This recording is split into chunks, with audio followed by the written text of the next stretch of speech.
Ողջույն Արագի նյուզի սիրելի հետևորդներ, եթերում ըստեյությանն է մեր տաղավարում այսօր հյուրընկալել ենք ապրիլի 2 կուսակցության համահիմնադիր Մեսրոպ Առաքելյանին։ Բարև ձեզ, պարոն Առաքելյան, շնորհակալ եմ հրավեր ընդունելու համար։ Բարև ձեզ։ Պարոն Առաքելյան, Արցախի նախկին պետնախարար Ռուբեն Վարդանյանը Բաքվում դատապարտվեց 20 տարվա ազատազրկման եւ տպավորությունը, որ իշխանությունները ոչինչ չեն անում այդ որոշումը փոխելու, նրան հետ բերելու, ոչ միայն նրան։ Եվ կարծիքներ կան, որ իշխանությունը չի ցանկանում, որ Արցախի ռազմաքաղաքական ղեկավարությունը վերադառնա Հայաստան, քանի որ վախեր ունի։ Կիսում եք այս տեսակետը։ Դա ոչ թե տպավորություն է, արդեն իրականություն է, որ Հայաստանի իշխանությունները գերիների վերադարձի մասով որևէ էական աշխատանք չեն տանում, առավել եւս այս կեղծ դատավարության դատավճիռների վերաբերյալ Հայաստանի լրությունը բավականին մտահոգիչ է, որովհետեւ պետք է միջազգային հանրությունը հստակ իմանա, որ այդ ամեն ինչը կեղծ դատավարություն էր եւ որևէ աղերս իրականության հետ չուներ, եւ սա ինչի է կարեւոր, որ ամրապնդվի այդ մարդկանց գերության կարգավիճակը, հակառակ պարագայում հիմա Ադրբեջանը ներկայացնում է, որ իրենք ոչ թե գերի են, այլ դատապարտվել են, հանցագործներ են եւ հանցագործների վերաբերյալ վերաբերմունքը հետեւյալն է, բանտարկված են եւ ոչ թե պետք է վերադարձվեն։ Սա մարտավարական առումով իշխանությունների սխալն է, կարծում եմ գիտակցված, ինչը բերում է նրան, որ գերիների վերադարձը դառնում է բավականին բարդ, քանի որ միջազգային հանրությունը չի տեսնում Հայաստանի իշխանությունների կողմից նրանց գերի լինելու եւ նաեւ իրավական հիմնավորումների փաստարկները։ Ինչ վերաբերում է վախերին, ակնհայտ է, որ եւ Ռուբեն Վարդանյանից եւ մնացած գերիների նկատմամբ որոշակի մտահոգություն ունի, առավել եւս չմոռանանք, որ ամիսներ առաջ Նիկոլ Փաշինյանը խոսում էր, հələ պետք է հասկանանք Ռուբեն Վարդանյանին ով է ուղարկել, այսինքն դեռ մի բան էլ ցուցմունք է տալիս Ռուբեն Վարդանյանի դեմ, ինչը խոսում է Նիկոլ Փաշինյանի վախերի մասին։ Ազգային ժողովը Եվրամիությանն անդամակցելու օրենք ընդունեց, նախագիծը ընդունվեց, բայց միևնույն ժամանակ Կայա Կալասը հայտարարեց, որ Հայաստանը չի դիմել Եվրամիությանը անդամակցելու համար։ Վերջերս էլ Փաշինյանը Լեհաստանում ելույթի ժամանակ ասաց, որ Հայաստանը չունի ռուսական ռազմաբազան Հայաստանից տարածքից դուրս բերելու օրակարգ։ Ձեր գնահատմամբ ինչի մասին է վկայում Նիկոլ Փաշինյանի խոսքերի քայլերի այս հակասությունը։ Նիկոլ Փաշինյանը վարում է սիտուացիվ քաղաքականություն, այսօր սա է պետք, սա է անում, վաղը նա է պետք, նա է անում, նպատակում ունենալով ամեն օր երկարաձգել իր իշխանությունը, հետաբար այդ պահին այդ Եվրամիության անդամակցության անհասկանալի օրենքի ընդունումը այդ իրավիճակում կարելի ասել ինչ որ Եվրոպային ուղված, նաև ներքին լսարանին ուղված որոշակի PR գործողություններ, իսկ իրականության մեջ այո, Հայաստանը Եվրամիության անդամակցության որևէ գործընթաց չի սկսում, այլ ընդամենը զբաղվում է աշխարհակաղակական այս բարդ իրավիճակում ինչ որ քաղաքական խոսույթով, առավել եւս տեսնում ենք, որ ինչքան էլ ասում են հակառուսական քաղաքականություն է վարում, այս իշխանությունից ավելի ռուսական իշխանություն դժվար է գտնել, այսինքն խորացնում են հարաբերությունները, ընդ որում հարցը դա չէ, դա լավ է, դա վատ է, այլ հարցը նա է, որ փաստացի ռուսական հարաբերությունների խորացման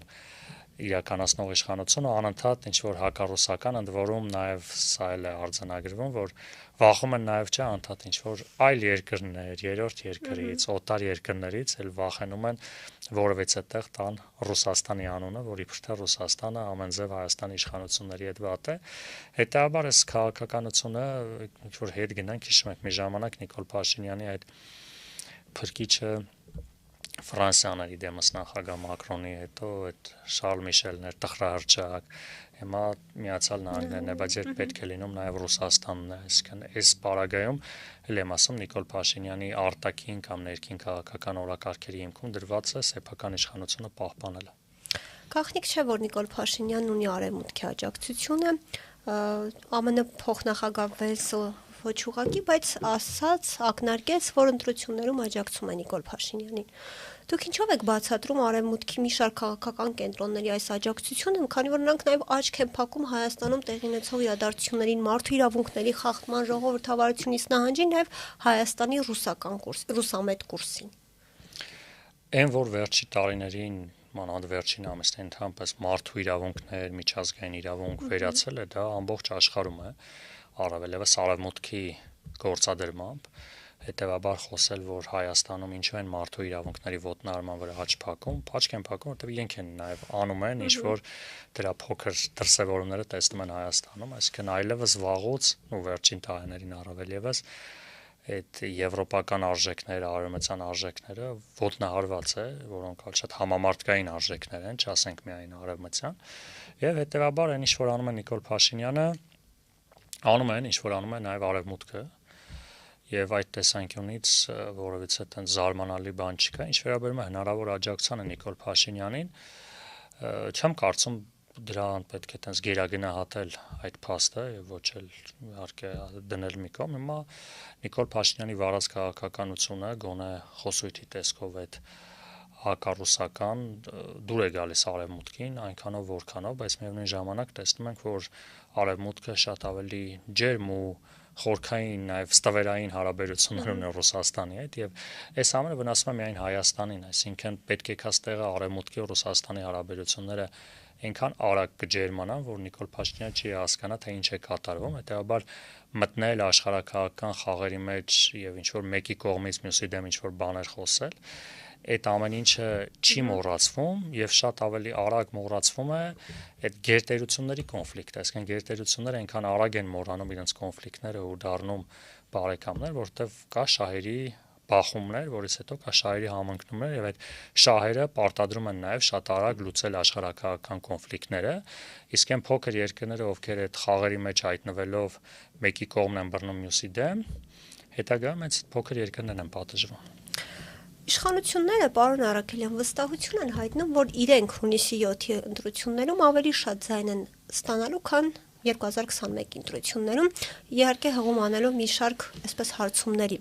Ձեր գնահատմամբ արդարացված է իշխանականների այս վստահությունը եւ ինչու պիտի հանրությունը գնա հունիսի 7-ին ընտրի քաղաքացիական պայմանագրին։ Եվ ձեր կարծիքով Փաշինյանի հիմնական էլեկտորատը ովքեր են եւ առանց կեղծիքների, որտեվ Փաշինյանը այսպես 65%-ի մասին է նույնիսկ այս իրենց ներքին քարոզարշավի ընթացքում հայտարարում, առանց կեղծիքների ԿՊ-ին կհաջողվի 65% ձայն ստանալ։ Այն հարցումները, որոնց հղում են անում նաև զարմանալի է, չնայած զարմանալի չէ, մարդիկ մաթեմատիկական տարրական գիտելիքներ չունեն, չեմ հասկանում այդ 20-25% հարցումների արդյունքում ոնց են պատկերացնում հավաքել, որում սա ամոթ է, որովհետև մարդիկ հավաքել են 54% ձայն եւ հիմա արձանագրում է, որ նրանց աջակցում է կեսը, այսինքն 5 տարվա իշխանության պարագայում իրենց ընտրողների կեսը այլևս իրենց չի աջակցում։ Հիմա այն մյուս ընդդիմադիրներին, թե այն նախկին իշխանությունների նկատմամբ վերաբերմունքը, որ ավելի վատ է, հələ դա իրան մի կողմ։ Փաստացի այս մարդիկ 5 տարում հասել են նրան, որ իրենց ընտրողները իրենց չեն ընտրում։ Հիմա սրա մասին թող մտածեն, թե ինչ են արել, իսկ թե ինչ են արել, ինձ թվում է բոլորն էլ գիտեն ինչ են արել եւ ընտրողների ճնշող մեծամասնությունը այլևս հույսեր չի կապում իշխանության հետ եւ հիմա եթե ինչ որ մարդիկ ընտրում են Նիկոլ Փաշինյանին, հիմա ընդունում են գիտություն, բնական է միշտ էլ ինչ որ իշխանություններ, ինչ որ ձայներ են ունենում, որովհետեւ ընդհանրապես ընտրությունը ինքը բազմագործոն process է, տարբեր մարդիկ տարբեր գործոններով են ընտրում։ Հիմա մեկը ընտրում է աշխարհակաղակական կողմնորոշմամբ, մեկը ընտրում է տնտեսական ծրագրերով, մեկը ընտրում է լոկալ, պայմանական ասած իր աշխատավարձից գոհ է, որը ընդհանրապես կապ չունի նույնիսկ իշխանության հետ, բայց մարդը ասում է չեմ ուզում բան փոխվի երկրում բան, որովհետև ես ունեմ աշխատանք, գնում եմ աշխատանքի, գալիս եմ տուն, այս այսպես կոչված ստատուս քվոն ինձ ձեռք է տալիս, կենցաղային լոկալ։ Ու դա միշտ է տենց, երևի աշխարհի բազմաթիվ երկրներում է տենց, այսինքն անընդհատ ընտրողներին մեղադրել, որ իրենք ընտրություն չեն կատարում խորը քաղաքական, քաղաքագիտական, աշխարհակական վերլուծությամբ, այդ այդքան էլ ընդունելի չի, որովհետև յուրաքանչյուր մարդ, յուրաքանչյուր ընտանիք ունի իր պատկերացումները, իր նպատակները եւ պետք է դրա հետ հաշվի նստել։ Մարդիկ կան, որ իրենց ընտանեկան կարգավիճակը առաջնային գործոն է, մարդիկ կան կարևորում են իրենց համայնքի, քաղաքի խնդիրները, երկրի խնդիրները, մարդիկ կան աշխարհակաղակական վերլուծություններով են ընտրում, հետաբար բազմաթիվ գործոններ կան, որոնք կարող են ընտրել Նիկոլ Փաշինյանին կամ չընտրել, բայց մեծ հաշվով ոչ միայն անվտանգային, ոչ միայն Արցախի կորուստը, հայտարարակ իրավիճակը մեր սահմաններում միջև այսօր Ադրբեջանի ագրեսիայի արդյունքում գտնվում են ադրբեջանական զինված ուժերի տակ, այդ ամեն ինչն է հաշվի չառնելով բազմաթիվ խնդիրներ կան, սոցիալական, տնտեսական, իրավական եւ այլն։ Իսկ մյուս կողմից արդյոք այս իշխանությունը ինչ որ քայլեր է արել, որոնք մարդիկ դրական են գնահատում, այո, այնպես ինչպես ցանկացած իշխանություն կարող է անել լոկալ, հիմա միտեղ մի դպրոց է սարքում, այդտեղ հա նորմալ է։ Հա, հիմա այդ մարդկանց համար դա էլ է կարևոր։ Մենք չես կարող ասել, որ ինչ-որ իշխանության վարկանիշը պետք է դառնա 0, առավելևս գործող իշխանության։ Բայց մեծ հաշվը, որ ամփոփեմ, այս պահին իշխանության վարկանիշը այնքան ցածր է, որ ընտրվելու վերաբերյալ լինել մեծամասնություն կազմելու վերաբերյալ խոսույթը անլուրջ է եւ չեմ կարծում, որ իրենք դա չեն հասկանում եւ այն քայլերը, այսինքն ընդհանրապես նորմալ իշխանությունը վերընտրվելու պարագայում ինչ պետք է անի քարոզարշավին, ոչինչ։ Իսկ եթե դու 5 տարի լավ ես աշխատել, այդ 5 տարվա քո գնահատականը արտահայտվում է ընտրություններով։ Դրա համար մի հատ էլ քարոզարշավ պետք չի անել։ Իսկ եթե դու 5 տարի աշխատել ես, մարդկանց կյանքը բարելավել ես, երկիրը զարգացրել ես, ու մարդը դա զգացել է, այդ մարդուն պետք չի հիշեցնել, ոչ թե հիշեցնել, այլ անընդհատ խոսել։ Հիմա եթե դուք մեզ ընտրելու թոշակ եք բարձրացնում, հա, եթե դուք թոշակ եք բարձրացնում, եթե վստահ եք, որ այդ կարևոր է, այդ ազդեցիկ է, էլ ինչ եք դրա մասին խոսում։ Չէ, մարդը ինքը այդ թոշակը կստանա, या բարեկեցությունը կբարձանա, մարդը կասի շատ լավ է կգնա կընտրի, չէ, գիտակից մարդիկ են մեր ընտրողները։ Հետո որ իրենք են հասկանում, որ այն քայլերը, որ անում են, ու այն ինչ որ ներկայացնում են, իրականության հետ կապ չունի, այսինքն թոշակ բարձրացելը 3 տարի առաջ էլ, ասենք 18 թվականին էլ նույն խոսում ենք այս իշխանությանով։ Երբևէ լսել եք, որ օրինակ ազգային ժողովի падգամավորները օր ու գիշեր դրանից էին խոսում, չենք հիշում, չէ։ Այս 10,000-ից ավել է թոշակ բարձրացել նույն Նիկոլ Փաշինյանի օրոք։ Դրա մասին չեն խոսել։ Հետևաբար, եթե անընդհատ օր ու գիշեր այսօր Նիկոլ Փաշինյանը հպարտանում է իր Facebook-յան էջի դիտումներով։ Հա, այսօր Հայաստանում կարծում եմ լավագույն բլոգեր այո, այդ լավագույն բլոգերն է, այո, որ հաղթում է։ Այսօր ասում ես նաև գրառում է արել, որ իհարկե դերզիջում է Սուպեր Սակոյի կլիպներին, բայց պայքարը դեռ շարունակվում է։ Դեռ ճանապարհ կա հասնելու, ասենք, այդ ինչքան էր ասում 150 միլիոն դիտում ունի։ Հիմա ինչի համար է սա անում, որ ինչ որ ձայներ հավաքի։ Իսկ սա ինքն էլ է փաստում, որ այն ինչ որ տեղի է ունեցել վերջին 5 տարում, չի խոսում նրա մասին, որ ինքը ունի հանրային վստահություն, դեռ հանրային վստահություն ունեցող գործիչը իշխանական կարիք չունի օր ու գիշեր քարոզչություն անի։ Իրանք կանեն կառավարության նիստեր, կանեն ազգային ժողովի նիստեր, կկայացնեն որոշումներ, մարդկանց կյանքում բան կփոխվի։ Մարդն է կգնա կընտրի։ Հիմա իսկ իրենք չեն հավատում, չէ, որ իրենց կատարած աշխատանքը ազդում է մարդկանց ընտրության վրա։ Իրենք անընդհատ պետքա խոսան, անընդհատ։ Ցույց տան, որ 10 տարի առաջ, 20 տարի առաջ ինչքան վատ էր։ Արդյունքում ես չեմ տեսնում որևէ մեծ շանսեր, առավել եւս ինչ որ պատկառելի ձայներ հավաքելու։ Պարոն Արաքելյան, անդրադարձանք թոշակներին, ապրիլի 1-ից այո 10,000 դրամով բարձրանալու, բայց նույն Փաշինյանը, նույն իշխանականները 2 ամիս առաջ մոտ հայտարարում էին, որ եթե թոշակառուների թոշակը 10,000-ով բարձրացնեն, թոշակառուն չի մնա, ինչպես ծախսի, որտեղ ծախսի, այս հայտարարությունների հակասությունը ինչպես կմեկնաբանեք։ Արդյոք սա ինչպես շատերը պնդում են ընտրաթոշակ է։ Հեք Նիկոլ Փաշինյանի հայտարարությունների մեջ որ տարաձայնություններ, տարբերություն գտնելու համար տաղանդ պետք չէ ունենալ։ Հիմա այդ օրինակն եք բերում, որ խոսենք։ Դե բազմաթիվ են, այո։ Այսինքն ինքը այդ պահին է պետք է դա ասում։ Նիկոլ Փաշինյանը չի հետևում իր նախորդ ասածներին, արածներին, հաջորդ այդ օրը դա պետք, կամ այդ օրը այդ խոսեց, հաջորդ օրը հիմա այո խոսեց, ընդ որում վստահ եմ ինքը տեսավ դրա հակազդեցությունը, որովհետև դա ոչ թե թոշակ չբարձրացնելու մասին էր, այլ թոշակառուների նկատմամբ ստորացնող առհամարական վերաբերմունք էր, որ անի տենց ինչ պետք է անեք դուք ձեր այդ 10,000 դրամը։ Իսկ այն արժանապատվությանը վնասող արտահայտություն արեց ու բավականին վատ արձագանք եղավ թոշակառուների կողմից։ Իսկ այն որ Նիկոլ Փաշինյանը բան ու գործը թողած, եթե օր ու գիշեր այդ Facebook-ում գրառումներ ու լայվեր է անում, այն արանքներում ինքը շարունակում է մնալ Facebook-ում։ Ինքն էս չի որ այդ վիդեոն գցում է գնում է աշխատում է, իսկ այն մնացած արանքում է տեսնում է արձագանքները, չէ։ Հիմա այդ մարդը անընդհատ ինքը առնվազն սոցցանցերի մոնիտորինգի լուրջ գործով է զբաղվում ամբողջ օրը ու տեսնում է այդ արձագանքները։ Տեսավ չէ ոնց հանրային արձագանք, թոշակառուների կողմից արձագանքները, նաև մեդիայի շնորհիվ, որ մարդիկ ոնց են վերաբերում այս արտահայտությանը։ Ինքը հասկացա, որ այդտեղ լուրջ ընտրազանգված է կորցնում, որը հանրային շատ նուրբ կետի է կպել թոշակառուների արժանապատվությանը ու հա ստիպված եկավ այս որոշմանը հիմա հա չէ թոշակառուներ ջան ձեր ցավը տանեմ եկեք հա մի ժամանակ բացի դրանից մի ժամանակ էլ տնտեսական լուրջ հիմնավորումներն են բա մենք ապովագրական համակարգ ենք դրել այս թոշակը բարձրացնում էինք գնում եք սիգարետ էիք առնում հիմա չէ մենք այդ սիգարետը պետք չի ծխեք կգնաք կբուժվեք բա հիմա այս 10,000-ով սիգարետ չեն առնելու իսկն այդ պահին հիմա վաղը մսոր տենց եթե մի օր պետք է լինի թոշակները հարկեն կորոշի որ թոշակները պետք է հարկեն Պարոն Արաքելյան, օրերս Հայաստան դաշինքը հայտարարեց, որ իր վարչապետի թեկնածուն Ռոբերտ Քոչարյանն է, իհարկե անսպասելի չէր դա, այնուամենայնիվ շատերը կարծում են, որ Քոչարյանի նորից ընտրություններին մասնակցելը կօգնի Փաշինյանին վերարտադրվել։ Մի մասն էլ կարծում է, որ կխանգարի։ Դուք այս մասով ինչ տեսակետ ունեք եւ ինչու Քոչարյանը նորից որոշեց այսպես մտնել, ակտիվանալ ու մասնակցել ընտրություններին։ Չեմ ինքը թող մեկնաբանի ինչու է ուզում ընտրությունների մասնակցի հիմա ինչ որ բան չհասկացավ հիմա այն որ Նիկոլ Փաշինյանը ու հիմա էլ ամբողջ իր թիմը էլի հակակարոզը կառուցում է Քոչարյանի վրա որ հանրության մոտ վախեր առաջացնի նախկինների վերադարձով եկելով եկեք դա փաստ է հիմա այո այդ մարտի 20 տարի երկիրը այն ձև են կառավարել որի արդյունքում ոչ միայն իշխանության է եկել Նիկոլ Փաշինյանը, այլ որ այդ մարդիկ չեն ուզում այդ հետ գան։ Հիմա օբյեկտիվ հատվածից բացի կա, արդյոք սուբյեկտիվ մի քիչ sense ճոխացրած գույները մքեսրած իշխանությունների կողմից կա, բայց այն որ լրիվ անհիմն է, իհարկե տենց չի։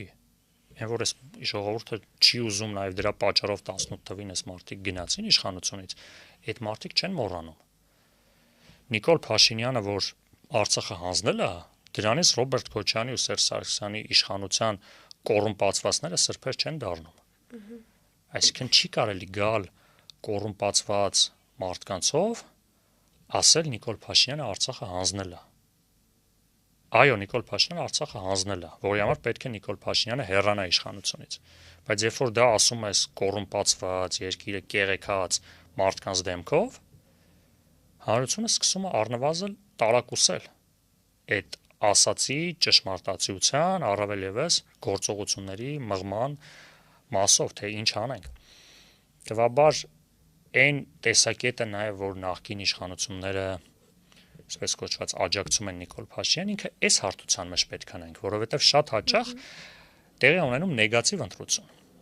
Ընդ որում ոչ միայն Հայաստանում, այդ աշխարհի բազմաթիվ տեղեր, այսինքն մարդիկ ընտրում են մեկին, մյուսի դեմ։ Ոչ թե ընտրում են մեկին հանուն, որ գա այսինչ բաներն անի։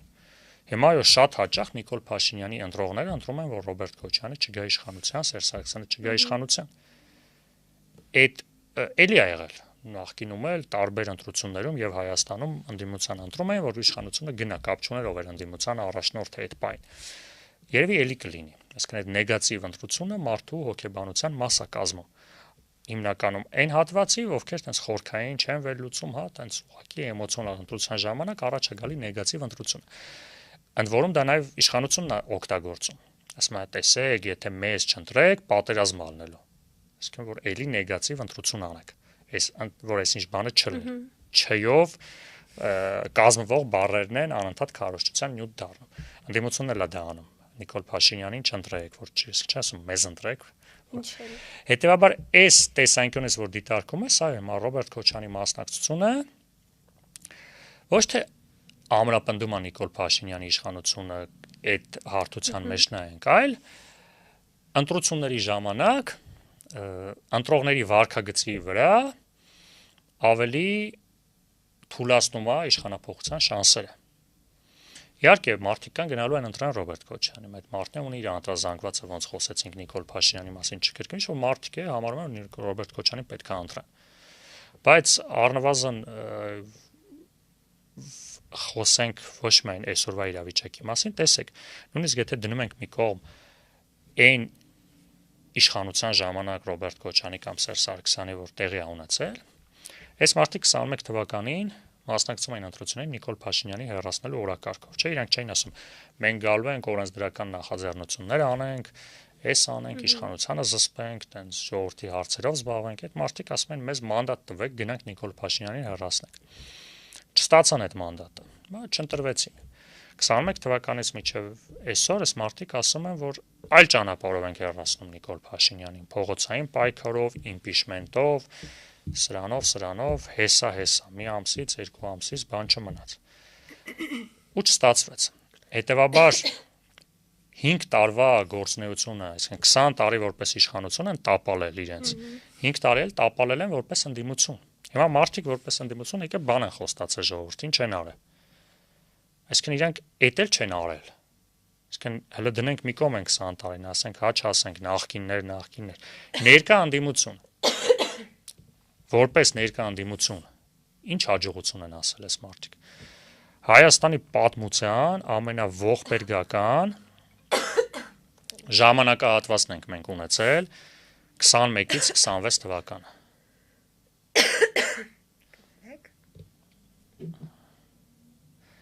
21-ից 26 թվականին տեղի ունեցել Արցախի կորուստը, որի ժամանակ իշխանություն էր Նիկոլ Փաշինյանը, ընդդիմություն էին այս մարդիկ։ Ու Նիկոլ Փաշինյանը մնաց իշխանության հերիք չի, այսօր էլ հələ քննարկում ենք Նիկոլ Փաշինյանը ինչքան ձայնը հավաքելու։ Այսինքն այս ընդդիմությունն էլ է, չէ, այդ տապալման, այսինքն Նիկոլ Փաշինյանը կարողացավ մարսել քաղաքական տեսանկյունից Արցախը հանձնելուց հետո Նիկոլ Փաշինյանը մնաց իշխանության, ունենալով այսպիսի անունակ ընդդիմություն։ Հիմա եթե այս մարդիկ ուզում են հայտնվեն խորհրդանում, որի մասին ես մեծ կասկածներ ունեմ, հարկե պետք է ազնիվ լինեն, ասեն Ժորժ ջան, մենք ուզում ենք գանք խորհրդանում աշխատենք պատգամավոր։ Հիմա գոնե ես չեմ հայտարարում, որ ես գալու եմ Նիկոլ Փաշինյանին մենակս հեռացնեմ, ես 60-70% ձայն եմ հավաքելու, մենակ ես եմ որ կարամ ես երկիրը այս վիճակից անեմ, հələ ինձն է։ Հիմա չեմ ասում, ազնիվ եմ, անկեղծ եմ։ Այսօրվա իրականության մեջ ես կամ մեր կուսակցության դրա մասին չենք խոսում, չէ՞ որ մենք մենակով գալու ենք իշխանապողություն անենք։ Հիմա այդ մարդիկ խոսում են, հասարակությունն է, որ ասում է այդքան է միամիտ չի, էլի, ընտրություններով ցույց կտա ով է եւ ինչ վերաբերմունք կունենա։ Պարոն Արաքելյան, առաջիկա խորհրդարանական ընտրությունների շեմին քաղաքական դաշտում քաղաքական ուժերը դասավորվում են, խոսում են համագործակցությունների մասին։ Դուք նաև Գագիկ Ծառուկյանի հետ համագործակցության ինչ-որ փորձեր, ինչ փուլում է, պատրաստ եք համագործակցել, ինչ սեվաչափով եք մասնակցելու դուք ընտրություններին։ Ընտրությունների մասնակցությունը մեր կողմից փաստ է, քանի որ մեր համար մեր գործնեության կարևորագույն ճանապարհն է եղել թիմ ընտրություններով, մեծ հաջողություններով եկել հասել ենք սրան, բազմիցս էլ ձեր զրույցներում են նշել եմ, որ ընտրություններով իշխանապողությունը համարում ենք ամենաարդյունավետ ճանապարհը, ցավոք թե բարեբախտաբար իրականություն դարձավ մեր կանխատեսումը, որ այլ ճանապարհով իշխանապողություն տեղի չունեցավ վերջին տարիներին, եթե կստացվեր, թող ստացվեր, մենք գոնե չենք խանգարել, այսպես ասած, ընդունել ենք ի գիտություն, որոշ դեպքերում նաև աջակցել ենք։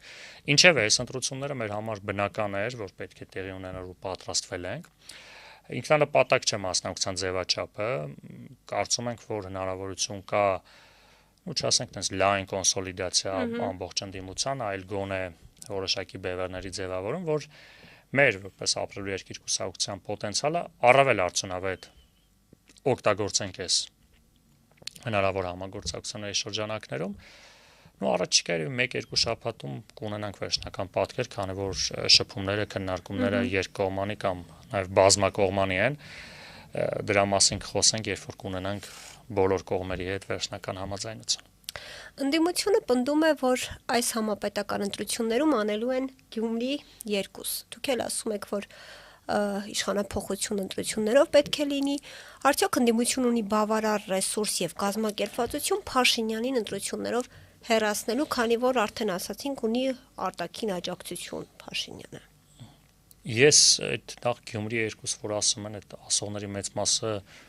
ոչ Գյումրի ընտրություններին էին մասնակցում, ոչ ասենք թիմ ընտրությունների են մասնակցել այսօր, բա գայք մասնակցեք միտեղ։ Այդ ուրիշների հաղթանակով այսօր եկել եք ասում եք հիմա մենք էլ ենք տենց հաղթելու, ու հիմնականում մարդիկ, որոնք միշտ տենց ինչ ընտրություն ինչ բան, հիմա եկել են թե բա Գյումրի 2։ Հա, հիմա ասենք Գյումրի 2-ի կողքին մենք տենց փառաքարում ենք հաղթել, նոյեմբերյանում ենք հաղթել, տարբեր տեղեր հաղթել ենք, հետեւաբար տենց կենտրոնանալ Գյումրի վրա, բազմաթիվ տեղեր Թիմ ընտրությունները ասում են փառակարում մենք հաղթել ենք առանց համագործակցության, չէ, 57% ձայն ենք հավաքել։ Հիմա այդ տեսանկյունից կենտրոնանալ դրա վրա, հիմա խոսքը պարզ է գնում այն մասին, որ ընդդիմադիրները կմիավորվեն, կձևավորեն կոալիցիոն կառավարություն։ Այս պահին դժվար է կանխատեսել նաև այն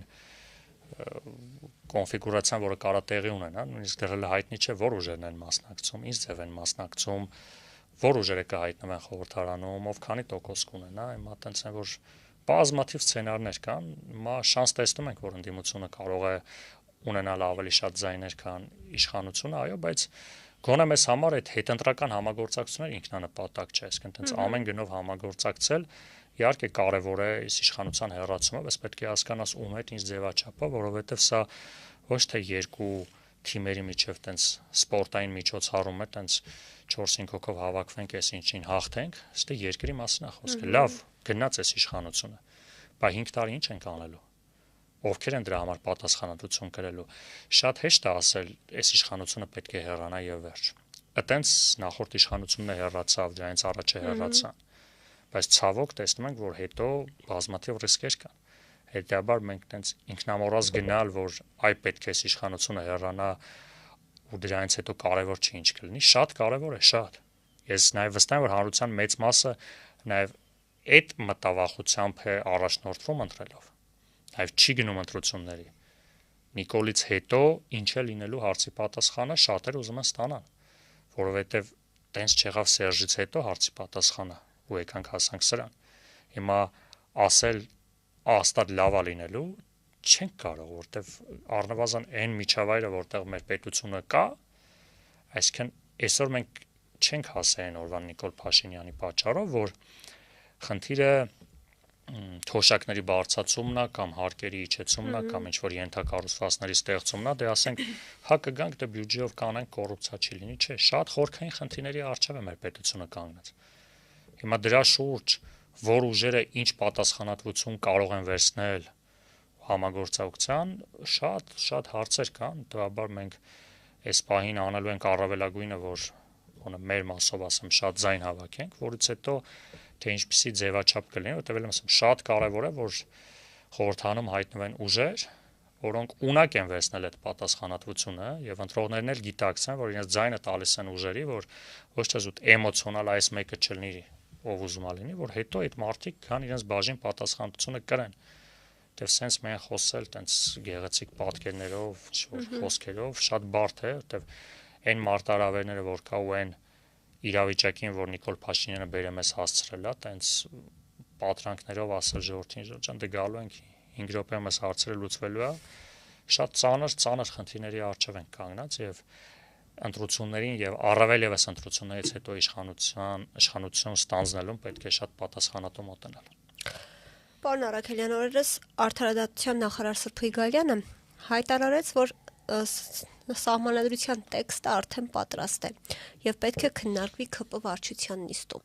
Սակայն մեր լրատվամիջոցի հետ զրույցում Սահմանադրական բարեփոխումների հանձնաժողովի անդամ Արթուր Սակունցը նշեց, որ տեքստին ամբողջությամբ ծանոթ չէ, որտեղ ամբողջովին չի քննարկվել։ Ձեր գնահատմամբ ինչ իմաստ ուներ այդքան ռեսուրս, ժամանակ ծախսել հանձնաժողով ստեղծել, եթե պիտի տեքստը ամբողջությամբ հանձնաժողովում չքննարկվեր, կարելի էր ուղղակի միանգամից ԿՊ վարչության նիստում հաստատել։ Ինչու է նման բան անում այս իշխանությունը։ Դա խայտարակություն է, ինչ կապ ունի ԿՊ վարչությունը ընդհանրապես սահմանադրության հետ։ Այս մարդիկ պատկերացնում են, որ իրենց վարչությունն է կառավարում երկիրը։ Այո, սահմանադրության հանձնաժողով, սահմանադրությունը այնքան ազդեցիկ ու կարևոր փաստաթուղթ է, առավել եւս եթե էական փոփոխություններ են լինում, որ լայն քաղաքական դաշտի հանրային տարբեր շերտերի քննարկման կարիք ունի։ Ի վերջո դա մարդու քաղաքացու համար է, քաղաքացու մասին է, ոչ թե ԿՊ խմբակի։ Բայց որ արդեն չի հետաքրքրում Նիկոլ Փաշինյանը, այս նոր սահմանադրության մեջ իրեն հետաքրքիր է հռչակագրի դրույթի հանելը։ Հետևաբար Եվ ինքը ասում է, որ հղում չի արել։ Այո, հետևաբար ես չեմ բացառում, որ այս սահմանադրությունը գրեթե մնալու է նույնը, իսկ փոփոխությունները լինելու են կոսմետիկ, քաղաքական դաշտի, բնակչության, մարդու իրավունքների մասով որևէ էական ազդեցություն չեն ունենալու, Իսկ նույն կառավարման համակարգը մնում է նույնը, այսինքն վարչապետի այդ սուպեր վարչապետության լիազորությունները գոնե ինչ-որ ներկայացնում են, տենց նվազեցնելու միտումներ չկա, գոնե չեն բարձրաձայնել պետական կառավարման, այսինքն տարբեր ոլորտներում մենք չենք տեսնում, որ փոփոխությունների քննարկում է եղել, չէ՞, որովհետև կարող էր ասենք անցնենք, որ մենք խոսում ենք այդ կիսանախագահական մոդելի կամ առնվազն նախագահի լիազորությունները ավելացնելու իրավական, դատական հատվածում, այսինքն տարբեր ոլորտներում, տեղական ինքնակառավարման մարմիններ, այսինքն կոսմետիկ փոփոխություններ են անելու, հիմքում դնելով այդ վարչակարգի փոփոխությունը, չեմ բացառում, որ նաև 1-2 տենց հետաքրքիր PR գործոններից բաղկացած կետեր կփոխեն մարդկանց որպես խրախուսելու գան ընտրության, այս տեսեք, այս ձեր համար է, ասենք տենց որ չեմ ամեն ինչ կարող է, սրանք նաև ամեն ինչ այնքան են տենց նսեմասրե նաև իրականություններ են, որ տենց կարան սահմանության մեջ գրեն, որ թոշակները բարձրանալու կամ ինչ-որ, այսինքն տենց բաներ կարան գրեն մեջ, էլի, հետևաբար կարան ամեն ինչ գրեն, ինչա թե սահմանադրությունը անցնի, հետո ոչ չէ, գետը թող մնա կփոխեն, մեկը սահմանադրությունը այն կարգի են ոտնահարում, որ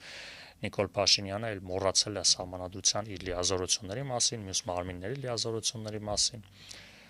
Մինչև մենք գնում ենք այն ճանապարհով, որ այս իշխանությունը հեռանալու է հունիսի 7-ին եւ այս սահմանադրության քննարկումը առարկայազուրկ է դառնալու, այն որ պետք են արդյոք սահմանադրության փոփոխություններ, այո, մենք հակված ենք նաեւ ավելի խորքային քննարկում ունենալու նաեւ այլ քաղաքական ուժերի հետ կիսանախագահական կառավարման մոդելին անցնելու եւ վարչապետի լիազորությունները էական կրճատելու եւ այդ հակակշռների զսպումների մեխանիզմը խորացնելու բազմաթիվ այլ բլոկներում է կարելի փոփոխություններ անել, բայց կառավարման մոդելը որպես կարևորագույն առանցք դրա մասին եմ խոսում։ Հետևաբար, այո, մենք կարծում ենք, որ ընտրություններով իշխանափոխությունից հետո սահմանադրության որոշ հատվածների առավել եւս կառավարման մոդելի փոփոխությունների անհրաժեշտություն կա եւ այդ գործընթացը պետք է տեղի ունենա առանց ՔՊ-ի այն նպատակների, որը դրված է այս սահմանադրական փոփոխություններում։ Փաշինյանը վերջերս հայտարարեց եւ այսօր կառավարության նիստից հետո չեպազրույցի ժամանակ եւս մեկ անգամ հաստատեց, որ ինչպես ինքն է ասում, հռչակագիրը ոչ թե անկախության, այլ կոնֆլիկտի հռչակագիր է։ Որքանով է բարոյական Հայաստանի ղեկավարից նման հայտարարություններ։ Ցավում եմ, որ Նիկոլ Փաշինյանը ոչ միայն ուրացել է եւ ուրանում է մեր պատմությունից, մեր արժեքներից, այլ նաեւ տարական իրավական գիտելիքներ չունի, որևիցե հիմք անկախության հռչակագրի մեջ, ընդ որում անկախության հռչակագիրը, երբ որ կարդում ես, անկախության հռչակագրում Լեռնային Ղարաբաղի մասին գրված չէ, անկախության հռչակագիրը լրիվ անկախության հռչակագիրը Հայաստանի Հանրապետության հռչակման մասին է, որտեղ դրված է այն արժեքները, այն սկզբունքները, որի հիման վրա կառուցվում է պետությունը։ Այդ հռչակագիրն է մի հատ էլ հղում անում 1989 թվականի Հայաստանի եւ Լեռնային Ղարաբաղի միավորմանը, բայց դրանից հետո տեղի ունենում 91 թվականին Հայաստանի Հանրապետության անկախացում, տեղի ունենում Լեռնային Ղարաբաղի Հանրապետության անկախացում, այսինքն 91 թվականից Լեռնային Ղարաբաղի Հանրապետությունը որպես առանձին սուբյեկտ ընդունելի է եղել Հայաստանի Հանրապետության համար։ Այսինքն 91 թվականից սկսած Լեռնային Ղարաբաղի Հանրապետությունը կամ սուբյեկտը որպես առանձին չի եղել Հայաստանի Հանրապետության մաս, եթե հիմք ենք ընդունում այդ հռչակագրի այդ կետը։ Առավել եւս Սահմանադրական դատարանն էր կարծեմ 2022 թվականին էր ասել, որ հռչակագիրը չի հակասում Հայաստանի Հանրապետության սահմանադրությանը։ Սա ուղղակի մեր պատմությունը ամեն ինչը ոտնահարելու եմ ասում, անկախության սահմանադրության մեջ բառ չկա անգամ գրած Լեռնային Ղարաբաղի մասին, ինքը Հայաստանի Հանրապետության մասին է, որը միջազգայինորեն ճանաչված է։ Իսկ մենք երբևէ Արցախի հարցը չենք դիտարկել Հայաստանին միավորման կամ տարածքի հարց։ Արցախի հարցը եղել է Արցախի բնակչության ինքնորոշման հարց, որպես առանձին սուբյեկտ, թեև չճանաչված, աշխարհը ընդունել է որպես սուբյեկտ, որի վերաբերյալ կա հարց։ Հայաստանը որպես առանձին կողմ եղել է այդ խնդրի շահառու, այդ խնդրին աջակցող, բայց երբևէ չի քննարկվել, որ Լեռնային Ղարաբաղը միավորված է Հայաստանի Հանրապետությանը կամ այդ տիրույթում են քննարկում։ Ասեմ ավելին, օրեր առաջ Կիրակի օրը Ղազախստանը ընդունեց նոր սահմանադրություն։ կառավարման մոդելի ինչ որ փոփոխություններ, նախագահի եւ այլն։ Հետաքրքրության համար նայեցի թերթեցի, սկսեցի կարդալ, նախաբանն էր, որտեղ կար նաև նախորդ սահմանադրության մեջ Ղազախ ժողովուրդը հաշվի մեր պատմական եւ այլն հաշվի առնելով ընդունում է այս սահմանադրությունը եւ այլն։ Այս նոր տարբերակում ու փորձեմ շատ չսխալվել, բայց ցենց էր Ղազախ ժողովուրդը իրեն համարելով մեծ Տափաստանի պատմության կրող եւ այլն, այսինքն այդ տարածքի, որը որ փաստացի խոսում էր այդ իրենց այդ որ նախորդ եթան փոխել են, որպես այդ ցույց են տալի, որպես պատմական իրենց, ազգ լինելը, որ դարերով եկել են, հասել են այսօրվան։ Ու ի՞նչն է հատկանշական, եթե նախկինում գրել էին այդ ուղղակի տենց մեր պատմությունը հաշվի առնելով, այստեղ հղում են տալի մեծ Տափաստան տերմինին, որը պատմականորեն եթե նայում ես այդ ներառում է Ղազախստանի տարածքը, այսինքն իրանք ասում են, մենք այն ժամանակվանից ստեղ ենք ապրում ենք, բայց այդ տարածքը մեծ Տափաստան ներառում է մոտ եւս 10 երկիր։ Չինաստան, Ռուսաստան, Ուկրաինա, Հունգարիա, այսինքն հիմա ստացվում է, որ նոր այս Կիրակի օր ընդունված սահմանադրության մեջ մի հատ տերմին է դրած, որը իր այսօրվա քարտեզի վրա ներառում է 10 երկիր։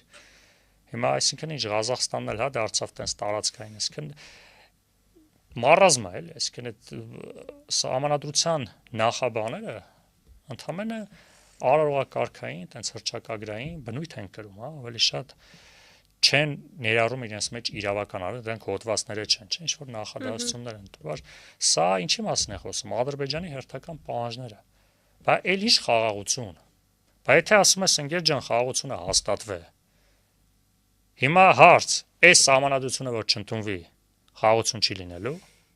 Թող ուղիղ պատասխանեն։ Եթե չէ, ուրեմն չկա խաղաղություն, չէ։ Իսկ խաղաղությունը հələ ինչ որ ասում եմ վերջ, մենք մտել ենք խաղաղություն, հավերժ խաղաղություն է, լավ, Աստված չանի, հիմա Նիկոլ Փաշինյանը ընտրվում է։ Ու այս սահմանադրությունը ինքը ինչ ասում, ասում է Ժորժ ջան, մեզ ընտրեք, միշտ խաղաղություն ալնելու։ Այսօր եւս ասած, եթե ընդդիմությունը հաղթի, մինչեւ աշուն պատերազմ։ Հիմա խնդրեմ էլի, որ առիթ լինի, շփվում եք եթե կամ ձեր գործընկերները, հա։ Հիմա ինքը ասում է, որ մեզ ընտրեք, խաղաղություն ալնելու։ Հիմա լավ, ենթադրենք իրենց է ընտրում ժողովուրդը։ Երկրորդ հարցը, եթե սահմանադրությունը չի ընդունվում, էլի ժողովուրդն է չէ որոշում։ Ժողովուրդը գնաց դեմ քվեարկեց սահմանադրությանը, ոչ չեն կեղծելու։ Իրենք ոչ չեն կեղծում, դες բաներ չեն անում։ Հիմա եթե ժողովուրդը չի ընդունում այս սահմանադրությունը, խնդրում եմ հարցրեք, էլ խաղաղություն չի լինելու։ Որտեւ ինքը ասում է, եթե մեզ ընտրեք, միշտ խաղաղություն է լինելու, չէ, արդեն հավերժ խաղաղություն է։ Հիմա ժողովուրդն է ասում, լավ, գնանք հավերժ ընտրենք Նիկոլ Փաշինյանին։ Ու հիմա հարցնում եմ, եթե չընդունենք սահմանադրությունը, խաղաղություն լինելու է թե չէ։ Եթե կասի այո, ուրեմն եկեք չընդունենք այս սահմանադրությունը, չէ, ինչների սա պետք։ Ինչի ենք հանում հռչակագիրը։ Իսկ եթե ասում է, չէ, էսի վտանգ է ներկայացնում, ուրեմն խափում է այս մարդը։ Խաղաղություն դեռ չկա։ Խաղաղությունը կախված է սահմանադրություն փոխելուց։ Այսինքն ինքը սահմանադրությունը փոխում է, որ խաղաղություն լինի։ Այսինքն այս մարդը խափում է, որ կա խաղաղություն։ Կա հրադադար, նախընտրական։ Ալիևը հայտարարել է նախընտրական հրադադար, որպեսզի աջակցի Նիկոլ Փաշինյանին։ Շնորհակալ եմ, պարոն Արաքելյան, հետաքրքիր զրույցի համար։ Իմ հյուրն էր ապրելու երկիր կուսակցության համահիմնադիր Մեսրոպ Արաքելյանը։ Կհանդիպենք։